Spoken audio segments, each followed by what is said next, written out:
Welcome to How to Talk to Kids About Anything with Dr. Robyn Silverman, a podcast loaded with practical tips, powerful scripts, personal stories, and simple steps to make even the toughest conversations easier. So get ready to get the information you need to make the impact you want from someone you trust, your friend, parenting expert, Dr. Robyn Silverman. Hello and welcome to How to Talk to Kids About Anything, where we give you the tips, scripts, stories, and steps to make even the toughest conversations easier. I'm so thrilled to be your host, Dr. Robyn Silverman, child and teen development specialist, author and speaker, and most importantly, parent of two great kids who give me the opportunity to love, learn, and grow every single day, whether I want to or not. Believe me, I get it. It's really not always easy, but we're in this together. And thankfully, we have so many great people who can help us and give us the insight we need along the way. So have you ever wondered what is the secret of success? Is it intelligence? Is it talent, luck? Perhaps it is a bit, but more and more the research is telling us that there's this X factor. The reason why some people fail, other people succeed, comes down to grit, or what is sometimes referred to as mental toughness or mental strength. What is mental strength? How can we develop it? And how can parents, teachers, coaches help kids to develop mental strength? These are just some of the questions we are going to be getting answers to on today's podcast with Amy Morin. Now, Amy Morin is a psychotherapist and the author of the internationally best-selling book, 13 Things Mentally Strong People Don't Do. Her next book, which we are also going to be interviewing her for in the coming months, called 13 Things Mentally Strong Parents Don't Do, that applies to us, goes on sale in September. So we're going to have her back on, and we will be talking to her in September. Her advice has been featured by major media outlets, including Oprah.com, Fox News, CNN, Time, and Business Insider. She's a regular contributor to Forbes, Inc., and Very Well. And in fact, her article on 13 Things Mentally Strong People Don't Do was picked up by Forbes a while back, went viral, and she's just an amazing wealth of information. I couldn't be more thrilled to have you on the show today. Thank you so much, Amy, for joining us on How to Talk to Kids About Anything. Thanks for having me. So before we get into the meat of the matter, for those people who haven't yet read your book or heard you talk about these great 13 things that mentally strong people don't do, would you just take a moment to tell us what gets you up in the morning and what got you so interested in exploring and talking about mental strength and 13 things mentally strong people don't do? Yeah, mental strength's been something I've always been interested in. And early on in my career, I just assumed my job was going to be about talking to other people about how they needed mental strength. I never imagined how much I was going to need it myself. And shortly after I launched my career, my mother passed away suddenly from a brain aneurysm. And she and I had been very close. And losing somebody so unexpectedly, it really rattled me. And it made me say, okay, well, how do you go through these tough experiences in life and come out stronger and to not be reduced by them? And that really launched my journey in learning as much as I could for more personal reasons. And then on the 3-year anniversary of when my mother died, my 26-year-old husband died of a heart attack. Oh my gosh, it's terrible. It's terrible. And to figure out, okay, now I'm a 26-year-old widow and I don't have my mom, and how do I go through this? And I'd seen so many people in my therapy office who would go through some difficult circumstances, and some of them grew from it, but some of them felt like whatever those circumstances were just held them back in life, and they were never able to go on and reach their full potential. And so, again, learned as much as I could about mental strength, and sort of learned along the way that sometimes it's not about what you do, it's more about what you don't do. When I studied people who had gone on and still felt like they had a wonderful life despite whatever cards they were dealt, it was often because they didn't have certain bad habits. And so then a few years later, I was fortunate. I found love again. I got remarried, got a new job, new house, and thought, this is my fresh start. And during all of that, my father-in-law was diagnosed with terminal cancer. And it was then that I started to think, this isn't fair, and why do I have to go through all this, and I shouldn't have to deal with this.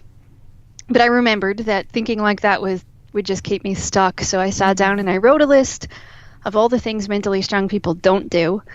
And when I was done, I had a list of 13 things. And I thought, well, if this list is helpful to me, maybe it could help somebody else. And I published it online thinking maybe somebody else would find it to be a resource for them. Yes, never imagined it would go viral. It's been read by more than 50 million people at this point. And it led to the book. And so that's the story of how I came to talk about what mentally strong people don't do. It was sort of on accident. It wasn't anything I intended, but I'm thrilled now that I get to speak to so many people about how to get rid of those bad habits in life. So you've really gotten your own mental strength by the School of Hard Knocks, and you've been knocked down. And I just want to take a moment to say, I am so sorry those things happened to you, because they are absolutely terrible.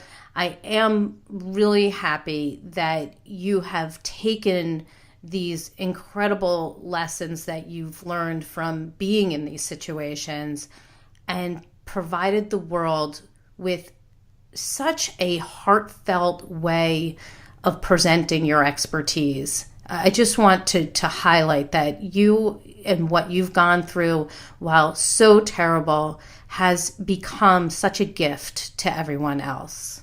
Well, thank you very much. I felt like I was fortunate that, I saw so many people in my therapy office over the years, and I studied each one of them to figure out, well, what helps you? And I was able to take all of that and say, how do I apply it to my own life? So even though I thought my purpose was to help other people, really all those people helped me along the way too. And I'm just so grateful that I had those experiences, so that when I went through my own tragedies in life, I had some of the knowledge of what do you do, how do you get through it, and what do you not do.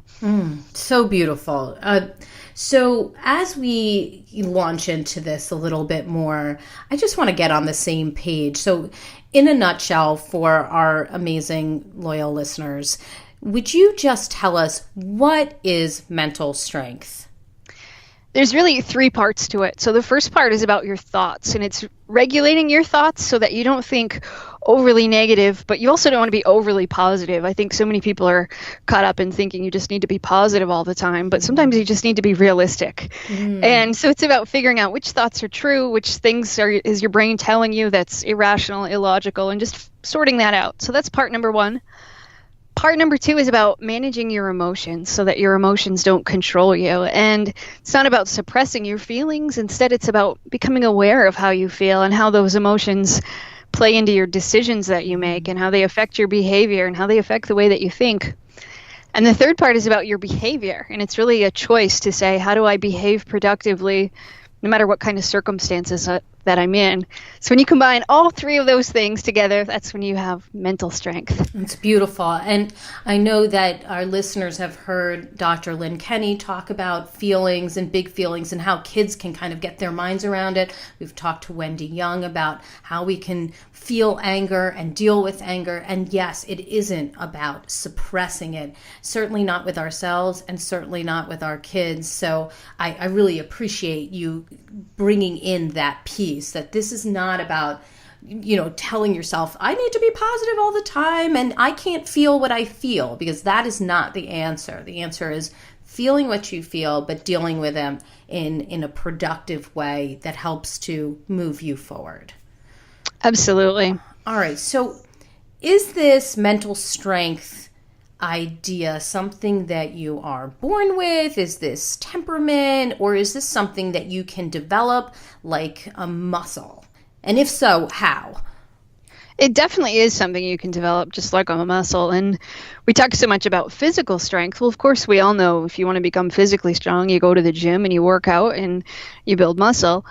But then if you really want to make more progress, you have to quit doing the bad habits too. Like you don't want to eat too many jelly donuts on your way home from the gym. Otherwise, you'll cancel out your progress. And mental strength is the same. It's really about saying, okay, how do I do things today that are going to help me to build my mental muscle? What can I do to become stronger? And sometimes it's as simple as saying, I'm going to practice gratitude. And other times it's about saying, okay, I don't like feel like going to work today, but I'm going to go anyway. Or it's hard to take the high road or be the bigger person in this situation, but I'm going to do it anyway. And I'm going to tolerate being uncomfortable sometimes, or I'm going to face my fears. And it's really about all the choices that you make on a daily basis, because sometimes people will say, well, it's not fair. If I have depression, it means I'm mentally weak. But that's not true at all. Just like if somebody, say, had diabetes, they could still be physically strong. It might be a complicating factor, but it's all about the choices you make. So even if you are struggling with depression or anxiety or any host of other problems, you can still make choices every day to become physically or mentally stronger. And you're never strong enough, because sometimes I'll hear people say, well, I already have enough mental strength. But it's the same as physical strength. If you went to the gym for 6 months and then said, well, I never need to go back to the gym again, I'm already physically strong, that would be ridiculous. And so to know that there's always room for improvement, there's always more things you can do in life to grow mentally stronger. Okay.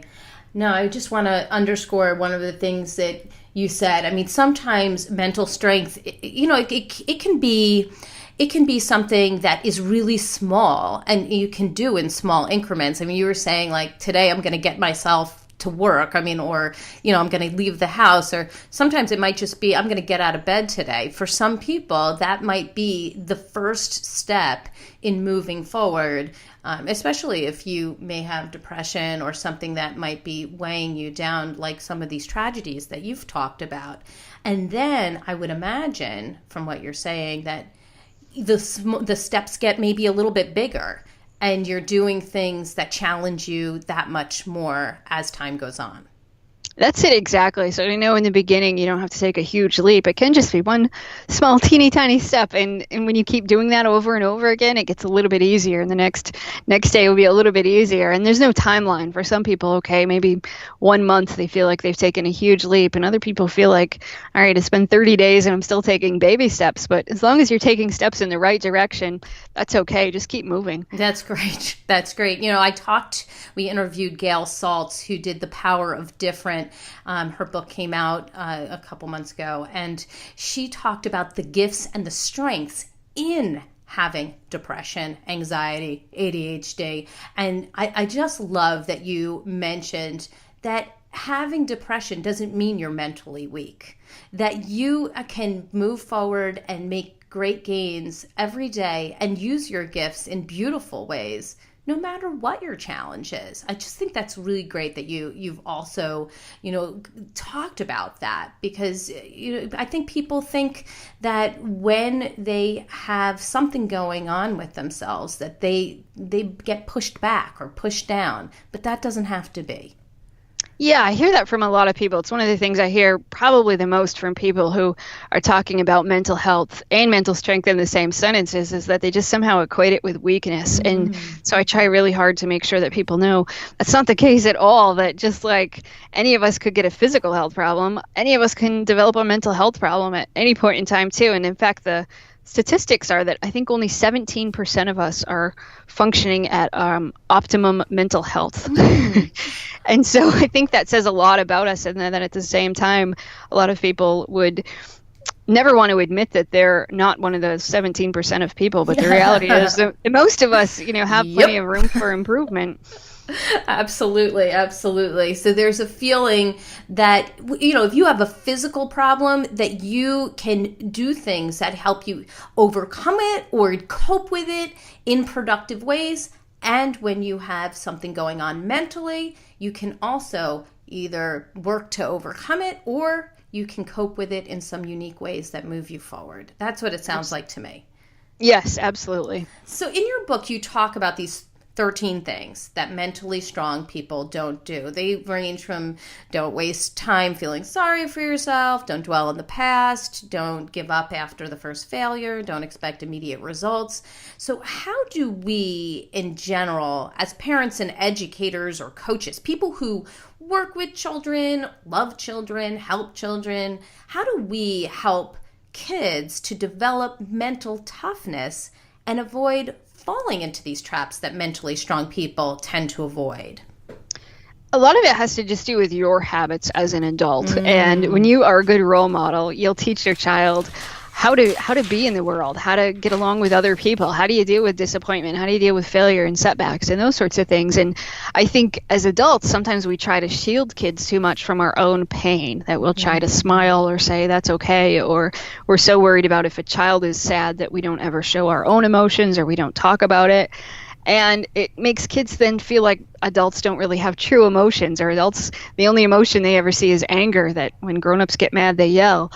And so I think it's really about teaching kids, yeah, I'm sad when that happens too, or I'm afraid of giving this talk at work tomorrow, but I'm going to do my best. And just having those sorts of conversations, or when somebody cuts you off on the highway, to say, I'm angry when people do that, but I'm going to control my temper, and this is how I do it. I take 3 deep breaths while I'm driving. And sometimes just having more of those conversations with kids for them to know, oh, you have feelings, or when you have self-doubt that creeps into your head, to be able to say, sometimes my brain tells me I'm going to fail and I'm not going to do a good job, but I'm going to try my best anyway. And just letting kids know that those things are all normal. We all have negative thoughts sometimes, and we all have these uncomfortable feelings, but when you can role model how you deal with those things, then kids learn, oh, okay, so when I'm afraid, it doesn't mean I shouldn't do it. It means I can face my fears. And that's how a lot of kids learn about how to be mentally strong in the world. Okay. So then mentally strong adults in kids' lives are people who don't bury their feelings. They're people who talk out loud and provide the scripts for kids and the know-how, so that the kids can then take what they're learning from these adults and apply it to their own lives. That's it exactly. I see a lot of kids in my therapy office who will say things like, oh, my dad's not afraid of anything, or my mom didn't care when our cat died because she never cried. And when you hear those sorts of things, that these poor kids just aren't learning enough about emotions for them to know, yes, all adults get scared and all adults get sad sometimes too. And maybe they don't show it, but they're feeling it on the inside. And sometimes just opening those doors to those conversations can help kids know, oh, okay, I'm okay then too. If I have these big feelings, or if I have these kinds of thoughts, it doesn't mean that I'm bad or that I'm stupid. It means I'm normal, and I can learn how to deal with them too. Yes. When our dog passed away in December, which was just so grueling, he was 16 years old, and he had a great life, but he at the end, we just didn't want him to suffer. And all of us were just distraught about it. My daughter said recently, she said, I think Daddy took it the hardest. And she's a very empathetic girl, but my kids both happen to be. But I liked that she knew that. It's true. I think it's true. It really was man's best friend, and it's a long time to have a dog. We adopted our dog when he was 9 weeks old, so it was a very, very long ride and a really terrific life. So I think it's good when, something sad or something bad happens, that our kids see us dealing with the emotions, talking it out. And sometimes it is a matter of talking out loud, not obviously getting caught up and swept up in, carrying on and going crazy about it, but making sure that our kids understand that we have deep feelings, and that we might cry, we might yell, we may get really quiet. And that's some of the ways that we deal with things. Yes, absolutely. And I think that is key, just making sure that kids know that we deal with the same issues that they do in a different kind of scale, but a lot of them are boiled down to the same things, and that you have positive coping skills. I think we don't spend enough time showing kids what our coping skills are, or teaching them how to have their own. Yes, I think you're right. You're really hitting on some very important pieces of information for everyone. But I think what you're saying is really important, that we need our kids to know what's going on in our heads when it comes to these emotions, and how to deal with situations when they're tough, when they're challenging. And that means perhaps speaking out loud, admitting defeat, admitting failure, saying how you feel about them, and then our kids can learn from those. So you're so good about providing tangible ways to help people to become mentally tough. I mean, that's what your books have been about. It's what your articles have been about. And I would love for you to go through perhaps 3 of these habits on your don't-do list, and talk about the tips that can help our kids become mentally tough in that particular area, and maybe some scripts, because that's what we're asked about all the time. Like, how do I talk to my kids about it? So how about some scripts on maybe how to talk about this or how to start the conversation without falling down the rabbit hole? Would that work for you if we can go through maybe 3 of these? Sure, that sounds good. Okay, so how about we take the first one, which for your first one is don't waste time feeling sorry for yourself. So what are some tips that can help our kids become mentally tough in that particular area?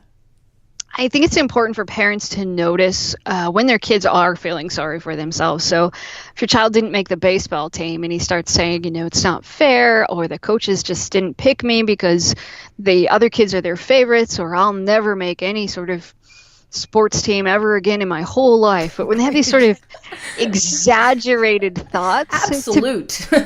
Right. And kids, and adults do that too, with this sort of like all or nothing kind of thinking, or this exaggeration, or when your child gets 2 questions wrong on his math test and he says, I've totally failed, to be able to step in and say, now, is that a true thought, or what we call in therapy a lot of times is a blue thought, when you have these exaggeratedly excessive self-blame, but to be able to say, is that a true thought, and what makes you think you'll never make a sports team, and what if you wanted to make the basketball team, what could you do instead? And this sort of Socratic questioning, where you can just sort of ask some questions to help your child figure out, well, is that real? Is it true that because you didn't make the 3rd grade basketball team that you're never going to make another team in your whole entire life, and there's absolutely nothing you can do about that?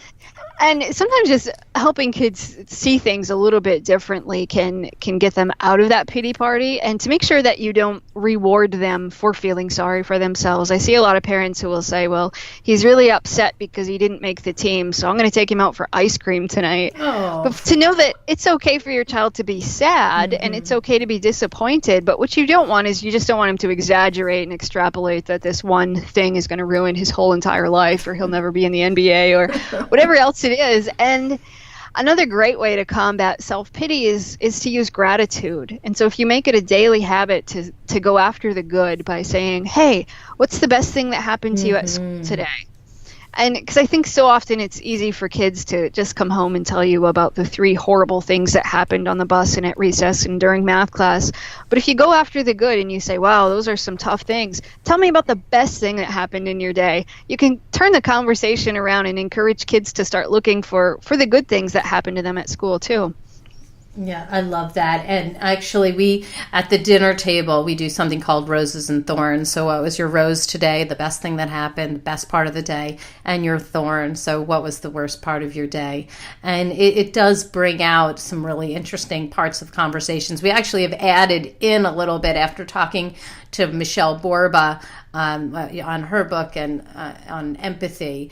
We talked about what are 2 kind things that you did today. So we are trying to bring to light some of the positive things that have happened. And I think it does do exactly what you say. It makes them start to look for things. This is something I want to report to my parents. This is some way that I've been kind. This is something that's great that happened. And instead of looking for the things that disappoint you, you start to look for the things that excite you and thrill you and make you feel really good inside. Yeah, and I think that's really important, because for kids, they just can develop this sort of negative lens where they just screen out all the good things that happen to them. But when you start to make it a habit to say, we're going to look for those good things, and even if you had a bad day, I bet you can think of at least 1 or 2 good things that happened to you. It can really then change their outlook so they don't declare every day horrible and awful. I'm wondering that under this same idea, this not wasting time feeling sorry for yourself, if there's an area where you as a parent or a coach or a teacher, that'd be so powerful from a coach. Can you imagine in that same scenario that you were just talking about, the kid who lost the game, a coach, being able to say something about their own story, maybe that they lost the game once or many times, and here's how they felt and here's what they did. Is that you telling your story as an adult? Is that something that can help them not waste time feeling sorry for themselves? It is. I think it's huge to be able to give kids stories. And even if you don't have a story, if you know of a story of another inspirational person or Mm-hmm. even your neighbor or your cousin, whomever it might be, but to say, this is what helped her, you just want to make sure that you don't end up saying, like, sort of minimizing your child. So if he says, Yes. well, I didn't make the basketball team, and you're all, oh, yeah, well, I didn't make the basketball team for 7 years. So you don't want to compare or I can anything. see how that could happen. Right. And so I've seen, like I had to walk to school barefoot both ways in snow. But to be able to validate your child's feelings, yes, I know, and I was upset when something kind of similar happened to me, and this is what happened, and but this is what helped, and we'll figure out what's going to help you deal with these feelings too, but in a way that doesn't make your child feel like you're minimizing it, but to just validate his emotions. That's really important. I'm glad you said that, because I think it could get to the point where you're like doing some comparisons and that kind of thing. Right. We talk about when the child is like, I don't like what's for dinner. Well, I had to eat meatloaf. My husband's like, I had to eat meatloaf every day. Like, really? Right. Really did that? It was terrible meatloaf. Really? But Right. it's really, I think, like you're saying, it's important to validate their feelings and then, of course, provide a story. And you can even ask, would you like to hear something that happened to me and how I dealt with it? It's sort of similar. It gives them the opportunity to listen to what you're saying. And then maybe there are times, of course, when they just want you to be their sounding board, and you can just be there to to be a shoulder to cry on for them to do, to get their feelings out, and then you can move forward with them in that way. Yes. Yeah. So let's move on to number 2, which is not giving away their power. So how is that something that you can help kids to develop, that feeling that they keep their power and maybe don't fall down the rabbit hole of giving away their power? Yeah, so not giving away your power is really about saying, okay, I'm in control of how I think, feel, and behave. And kids obviously have limited power in the world anyway, but for them to know that they do have some power. And so that if their friend is peer pressuring them into something, that they can say no, or when your child, and part of it's just correcting their language. So even when your child says, oh, my teacher makes me do so much homework, to remind him, well, does your teacher make you do a lot of homework, or are you choosing to do your homework because you want to be a good student? And just helping kids make that shift sometimes can be instrumental in helping them know, okay, even as a kid, I do have choices, and there's consequences for my choices. If I didn't do my homework, maybe mom and dad would ground me, or maybe I couldn't go out for recess tomorrow. So that's why I'm doing my homework, not because my teacher's forcing me to do it. And just that subtle little shift can sometimes make a huge difference for kids. That's really important what you're saying, and that they can see that they have some choice, they do have some power, and that they're actually taking it upon themselves to make really key decisions that can result in bad, neutral, or good consequences.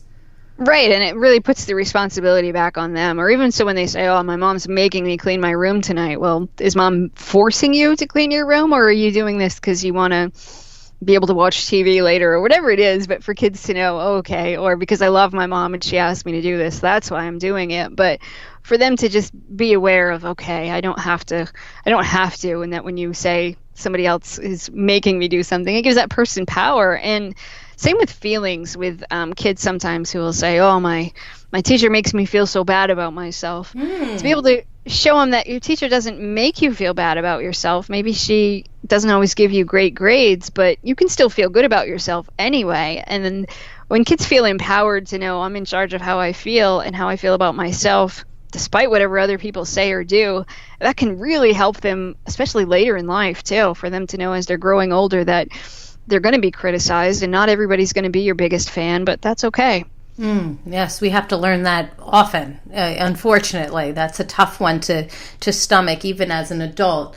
I like that you're talking about this idea that I am in charge of how I feel.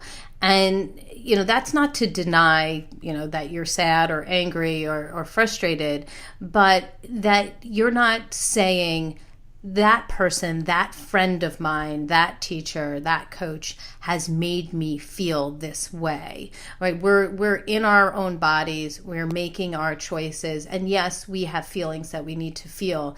But then if we give away our power, we're not able to get out of it. We're like waiting for somebody else to pull us out. Isn't that correct? That's it. And then kids just become so dependent on their circumstances or the people around them to regulate their mood. And when you can teach them, okay, you can still have a good day despite what's going on around you, it just gives them this new ability to say, okay, even when I find myself in tough situations, it's up to me to choose my attitude.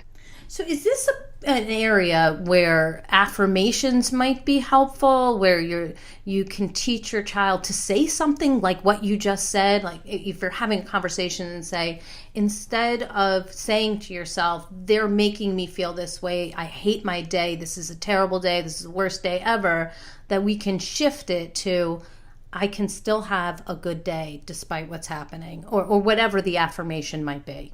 Yeah, I'm a fan of affirmations. I think sometimes when we give kids the script or help them create a little script for themselves, especially when they're struggling in one particular area. So if they say, my teacher makes me feel stupid because I can't do math, well, what could you say to yourself? What's one thing that you can remind yourself tomorrow during math class about being smart? And if you can just come up with a little script and even write it down, and you could put it on a note card, and if your child has a folder, he could keep it in his folder to look at or to read to himself, just to help him say, okay, when I'm having a bad day, what's something I can tell myself when my brain's trying to tell me something completely different?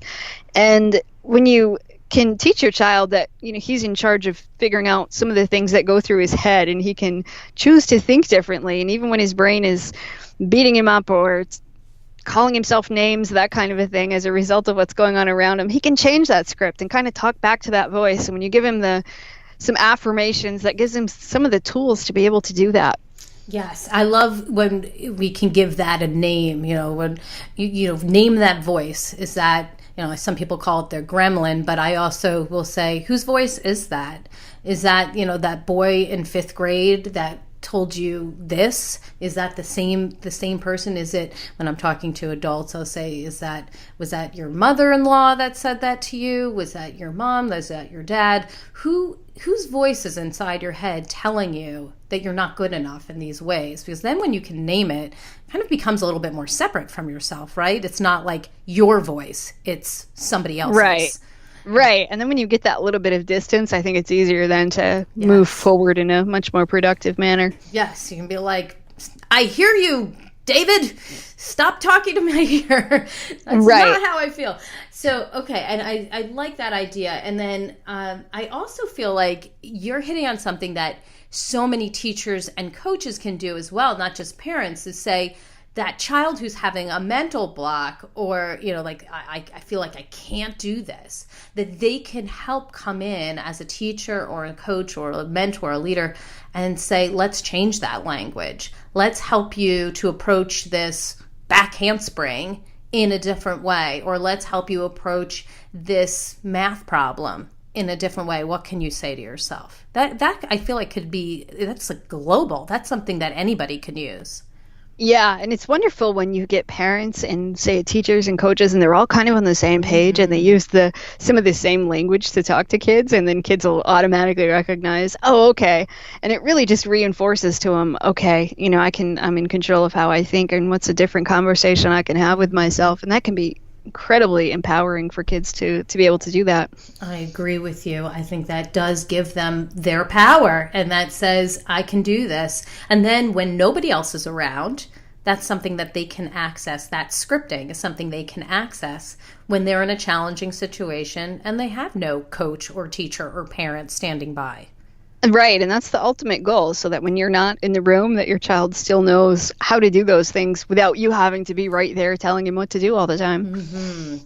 So let's move on to number 8. I'm just going to be arbitrary here. Number 8, not making the same mistake over and over again. I'm very big on this idea of mistakes. It's okay to make mistakes, but let's not make them over and over again. So tell us about tips that are going to help our kids become mentally tough in that area, and then scripts we can use to help discuss this with them.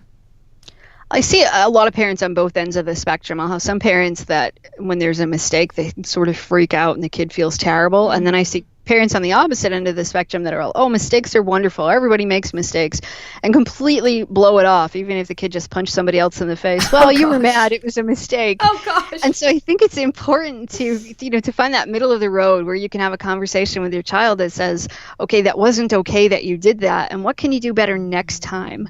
And to help your child know that he can make a better choice in the future. But quite often, parents, I think, want to inflict suffering on kids, so they punish them. And that's really the difference between punishment and discipline, is whether you're teaching your child to do better next time or you're sort of inflicting punishment for something that already happened. But when you can make your discipline, you can give your kid consequences that will help him to make a better choice. So rather than shaming your child or giving him a 2-hour lecture, to make sure that you're teaching, how do you make a better choice next time? And so if your child hits his brother instead of hitting him, to say, okay, when you're angry, what are your other options? What can you do next time? And you still send him to his room or take away his electronics for the day or whatever it is that you want to give him for a consequence. But also make sure that he has some tools to manage his anger or to resolve conflict, rather than just getting angry that he makes the mistake. But if you want him to learn from it, you have to figure out, what life lessons do I want him to learn, and how do I make sure he has those tools? And so it's really an exercise for parents to examine that. Or why is he not? I've been teaching him tools, but he doesn't access them when he needs them. So what can I do to make sure that he feels like he has these reminders the next time he gets mad? And it's really about correcting your child's behavior, but not the emotion. I think sometimes parents get those mixed up, so they'll end up getting angry at a child because the child was angry. Well, make sure you send the message, it's okay to feel angry, but it's not okay to hit your brother. Mm-hmm. So the next time you're angry, what can you do? And maybe problem solve. You can take 3 deep breaths. You could walk to your room. You could ask mom for help. You could go for a walk outside, whatever it might be, but to really problem solve with your child. What are some things you can do when you're upset that won't get you in trouble? And even write down a list and hang it on his wall if you have to, but to make sure that he has the tools that he needs and he knows how to access them, and at the very least that he knows it's okay to ask for help before he gets in trouble. It's genius, the idea of making a list, because sometimes kids need those reminders, and they can then say, oh, here are some things that I can do. Here are some things that I discussed with mom or dad who have helped me to come up with better choices in this circumstance. It can be challenging, but if you can catch them before they go into the abyss, which is, that crazy tantrum of anger where they're not, you can't talk to them because right, the amygdala has shut down the gate, then you can help them to access those different ideas. Yeah, and for younger kids, I think if they can't read a list or it's not going to be helpful, make a calm down box. Mm-hmm. And you can say, go to your box, maybe have Play-Doh in there, or you have something that smells good, or whatever it might be, and get your child involved in helping you figure out what could go in the box. And then you can make it a habit after a while, so he knows, okay, I'm starting to get angry, I'll go do that now before I act out. And I think quite often parents take it upon themselves to either prevent their kids from making mistakes, because they don't want to stop it from happening. But sometimes you have to let your kid make mistakes, and then you use it as a lesson, a life mm-hmm. lesson. But I also think then sometimes parents take responsibility. So when their child's upset and he's having a tantrum, they try to calm him down rather than teaching him how to calm himself down. Mm-hmm. And it's really about making sure that whatever it is you're doing in those day-to-day moments, that you just turn it into some sort of a teachable moment. What can you be teaching your child right now? What kind of life skills can you provide so that down the road he'll be better and he'll make better choices next time? Amy, these are incredibly important skills that you're talking about. If people want more of these types of calm down box ideas and how to calm down when the child is really angry, you can listen to Wendy Young, who did the whole thing on anger, or Lynn Kenny, who talked about how can we help the kids deal with those really big emotions and move this. We talked about moving the starting point, which is, I feel like, what we're talking about here. How can we talk to these kids and teach them and go over what just happened when they, finally calm down? How can we get better tools? How can we better deal with our emotions when they start to mount and get big and go up anger mountain, as she calls it? because then we can move the starting point. The next time they're better equipped, right? They have better tools than they did the first time. So I think, I love what you're saying. And I also just want to underscore one of the things you said, that you're providing them with consequences. You're not shaming them. It's so genius, because sometimes it gets a little muddled right there. And we make our kids feel bad for being angry or upset or really frustrated, when really they need to be taught. Yes, we can provide consequences, but we don't shame them for their feelings. Yes, absolutely. And I think it's so tempting when parents are embarrassed or upset that they just take it out on their kids. And, you see that in the grocery store, the parent that's screaming at their child because the child's having a tantrum, and it's embarrassing for the parent. Mm-hmm. Or, a child gets in trouble at school and the parent comes in and is yelling at the child for getting in trouble at school. And it's just a matter of making sure that we don't pass on our embarrassment or our shame about our parenting onto our kids to kind of cover up for our own discomfort. Yeah, we've all probably been in that circumstance. I've certainly made mistakes in that area, I'm sure.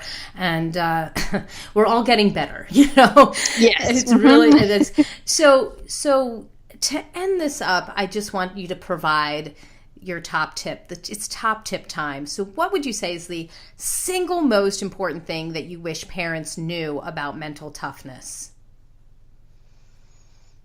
I would say that progress doesn't always come in a straight line. So sometimes it'll feel like 2 steps forward and 1 step back for yourself and for your child. There might be days where you think, I've got this handled and my child's doing awesome. And then the next day, everything feels like it's falling apart. And that's okay. It doesn't mean that you're all the way back at the beginning. It just means that sometimes things get a little bit worse before they get better. And that's part of the process. Progress doesn't go in a straight line. That is awesome. And I think that's something that we can all keep in our minds whether it applies to our parenting or our everyday lives, maybe at work, maybe in our own relationships. That is such a good truth. Thank you for talking about that. That's great. Will you also give us the resource of the week? How can people find out more about you or your books? What can people do to get more information about your fabulous work? And my website is the best place to find all that. And it's Amy Morin, LCSW, as in licensed clinical social worker.com.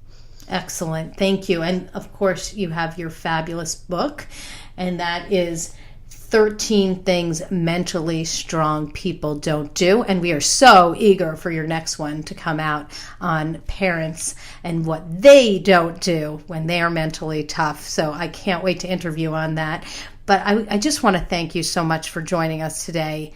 Amy, you've provided us with so many great tips. I think your scripting is so genius. It's very casual and conversational, as it should be, and something every parent can do. I just am so excited that you were here to provide us with these very important tips and scripts. So thank you for being here. Well, thanks for having me. Well, I've got my takeaways, and sweet friends, I know you have yours. Let's discuss them. Come up on Facebook. Let's go to facebook.com/Dr. Robyn Silverman, or let's chat about it at drrobynsilverman.com or twitter.com/Dr. Robyn. And if you love this podcast like I did, and Amy Morin, just, what a gift. Would you kindly go up to iTunes and rate and review it so others will learn about Amy's incredible solutions and how to use this information in their own homes or in their own schools. I truly appreciate it.